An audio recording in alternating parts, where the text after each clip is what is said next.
Fakta-fakta penembakan Ustadz di Tangerang, motif balas dendam korban ternyata seorang paranormal. Kabid Humas Polda Metro Jaya Kombes Pol Yusri Yunus menceritakan kronologi terkait penembakan seorang Ustadz di Tangerang. Menurut kesaksian istri dan tetangga korban, kata Yusri, pada tanggal 18 September 2021 lalu, sekitar pukul 18.15 sore, si korban A sedang berada di depan rumahnya di Kecamatan Pinang, Tangerang. Tak berselang lama, tiba-tiba terdengar suara tembakan di depan rumah. Sang istri yang penasaran kemudian memeriksa situasi depan rumahnya, dan betapa kagetnya ia menemukan A tergeletak di depan rumah.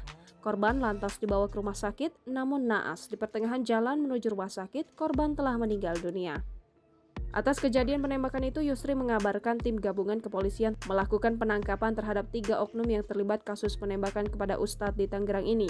Yusri menyebut ketiganya saat ini resmi ditetapkan sebagai tersangka. Mereka adalah M sebagai inisiator, K sebagai eksekutor, dan S sebagai joki motor yang membantu K untuk melarikan diri.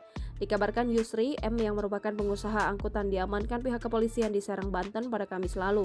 Sementara K dan S diamankan masih dalam satu lokasi yang sama di Serang, Banten.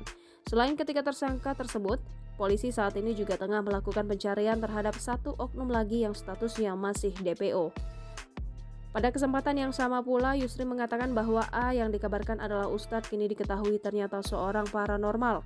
Diceritakan Yusri, A merupakan seorang paranormal dan bahkan telah menjalankan pekerjaannya ini selama kurang lebih 20 tahun.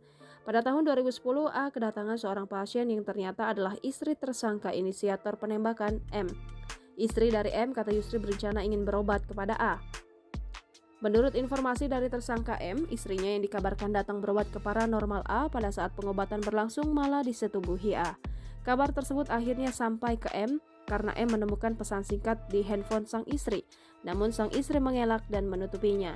Hingga akhirnya pada tahun 2019 istrinya mengaku jika A telah menyetubuhinya.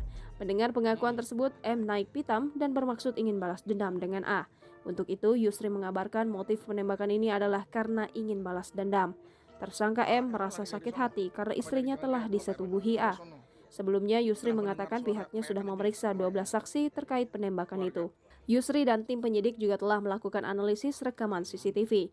Yusri menambahkan pihaknya menemui sejumlah kesulitan dalam mengusut kasus ini. Di antaranya adalah tidak ada saksi yang menyaksikan peristiwa itu di lokasi dan rekaman CCTV yang gelap sehingga menyulitkan analisis dari bukti tersebut.